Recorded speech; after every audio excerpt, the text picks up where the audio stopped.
So Huawei will be bringing its latest flagship smartphone, the Honor V10 in India, and unlike its previous bezel-less smartphone, the V10 is quite a capable phone. You're watching India Today Tech, and in this video we're going to review the Honor V10. If you haven't subscribed to our channel, please do so by clicking the link below. Let's get started. Built out of unibody aluminum, the Honor V10 is a beautifully designed phone. It uses the same design language as the recent Huawei phones like the 7X or the 9i, but has a stronger build. The V10 will not flex to pressure applied at its mid. Also, the fingerprint scanner is placed at the front, which is a major addition to its design and something that we like a lot.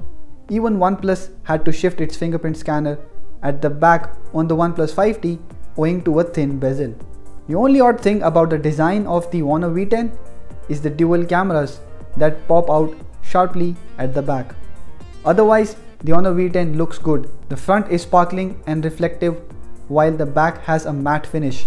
The navy blue color we received for review looks quite a premium phone. It is sleek and doesn't feel heavy. The V10 in fact weighs the same as other 6-inch flagships like the Galaxy S8 Plus or the Pixel 2 XL. This is probably the first phone to have a thin bezel design and a fingerprint scanner at the same time. As you can see, the fingerprint scanner is also quite fast and doesn't take a moment to give you the home screen, which is a great thing. Also, many of you asked us in the unboxing video whether the phone has a Corning glass on top or not, and the answer is no. The Honor V10 does not use a Corning glass, but there are no issues with the touchscreen. It's butter smooth. And we also tried scratching it with various objects, but in vain. Overall, the Honor V10 has a very fine design and build quality. It makes use of the thin bezel at the bottom to give it a fingerprint scanner, which makes it one of the most unique phones in the market right now. Also, the phone has an IR blaster at the top, but comes with a single speaker that is placed at the bottom alongside the Type-C USB port. As for the SIM edition, it has a hybrid SIM slot which can take either second SIM or a microSD card. Of course, it's not a Quad HD resolution like we saw on the Honor 8 Pro, but it hardly makes any difference. The color reproduction on the device is very good, and you also get ample amount of brightness for outdoor viewing. Talking about the software, the Honor V10 runs EMUI 8.0 that is built on top of the latest Android Oreo. Up front, we didn't see many changes in the look and feel of the interface, but it is greatly refined in terms of speed. EMUI uses machine learning to understand and anticipate user behavior.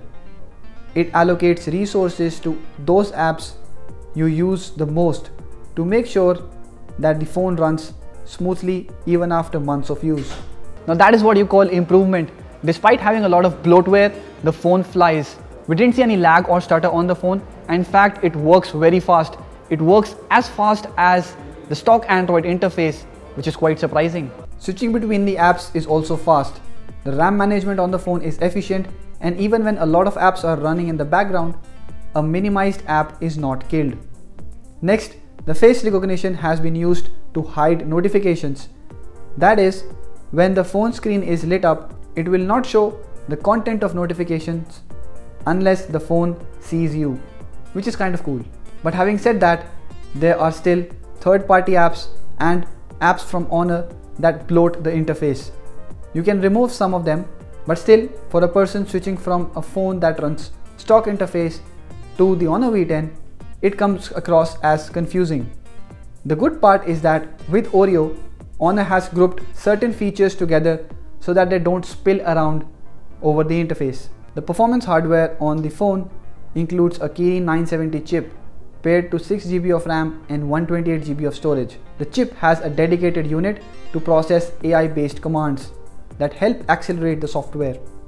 Gaming on the phone is also lag-free, though it's only when you turn on the gaming mode that graphic-intensive games like Asphalt 8 would run as they should. But they do run at highest settings and with all the animations and transitions running smooth and flawlessly. Now the Kirin 970 is a flagship grade processor, of course, but benchmarks say that it can be compared to the likes of Apple's A11 chip and Snapdragon 845 from Qualcomm that we will see in phones like Samsung S9 and the OnePlus 6 next year. In fact, the chipset and a full HD display is the reason behind Honor V10's great battery life.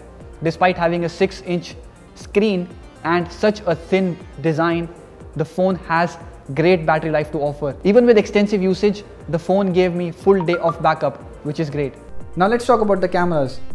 The Honor V10 comes with a dual camera setup at the back, which has a 16 megapixel primary RGB sensor paired with a 20 megapixel monochrome sensor. Both have an f1.8 aperture. In our test, we found it to be a great camera setup, especially at its price.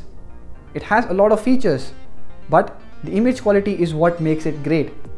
Here are some of the shots taken in good light that will show a clean focus, right capture of color, and lots of detail. The focus is in fact spot on and works wonderfully. This is proved by macro shots the phone can take. Without any bokeh mode, the phone takes a beautiful bokeh in the normal mode as well, which means the quality of lenses used is good. As in this photo, it captures sharp focus and has excellent rendering of the colors. In low light as well, the V10's camera performs wonderfully. Huawei's monochrome plus RGB combo works wonders to capture great low light images. Even food macros come out sharp with clear outlines and almost no loss of detail. As for the bokeh mode, it is not good, but not bad either. At medium settings, it keeps clear outlines and brings out good background blur effect. But at full settings, there is partial blurring at some places and a halo forms around the objects that is quite visible. So the Honor V10's camera is fast and captures good photos. It does not have optical image stabilization, but then you don't really find OIS in this price segment. The video quality recorded by the camera is also quite nice, but in low light we saw that noise creeps in. Talking about the front camera, the Honor V10 has a 13 megapixel sensor, but we were not satisfied with the photos. It doesn't take photo like a 13 megapixel sensor. There is noise in the frames and the white balance of the photos are not steady. If you see these three photos taken in the same lighting condition, you'll see that the white balance of the photos were different in all the three photos. So should you buy the Honor V10? Definitely, it's a great phone, and if you're looking for a mid-segment flagship, this is the phone to go for. Of course, it will also matter how Huawei plans to price this phone in India. If the price comes out to be between 30 to 35,000 rupees, this phone stands head to head with the OnePlus 5T and is an equally capable phone. But if it is priced under 30,000 rupees, it's a no-brainer and you should definitely go for it. If you have anything to ask about the phone, let us know in the comment section below. Also, if you have liked this video, share this with your friends and give us a thumbs up. Subscribe to our channel to get honest reviews and latest stuff on technology like this. Thank you for watching.